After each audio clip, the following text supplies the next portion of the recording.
The matter was adjourned on Wednesday, 15 September for both parties to return to the negotiating table. But negotiations failed, thus leaving the inevitable, that is, ruling on a substantive motion.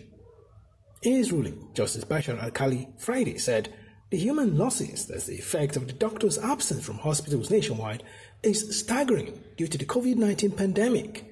Hence, it is only logical doctors returned to work, and so ordered they did so immediately. Justice Alkali said he had expected parties to have ceased hostilities much earlier, in line with Section 18 Subsection 2 of the Trade Dispute Act.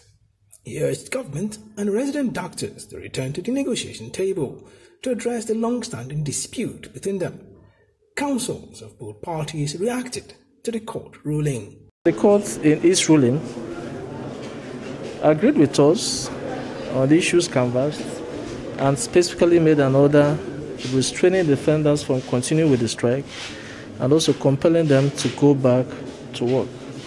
For me, and also the court also further asked parties to also continue to negotiate while they are at work. So for me, it's not a win-loss situation.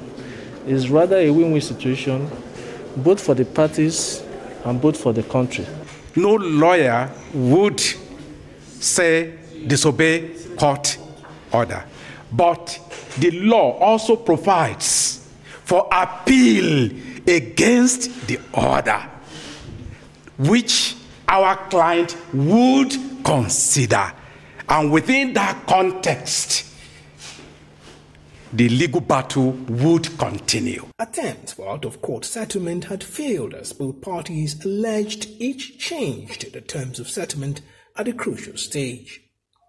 We told you that they had agreed to sign that MOU. So we basically adjourned to sign that MOU, only for the defendants to come up with entirely different agreements, which introduced new issues in the MOU, which they had agreed to just go back from court and sign. So practically they walked out of that agreement, and as was reported in the press, I think yesterday, they walked out also on the meeting with the Honorable Minister. If the MOU was signed on the 21st day of August, the 1 week timeline lapsed on the 28th day of August. New timeline ought to be set, but they were not prepared to enter into negotiations on the new timelines. Rather, they chose to unilaterally determine new timelines which they want to impose on our client. And we pointed out that does not conform with the modern trend of industrial relations.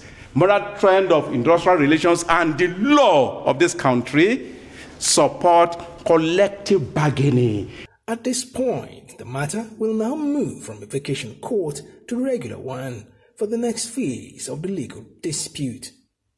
Godfrey Eshamoge, Galaxy News, Abuja.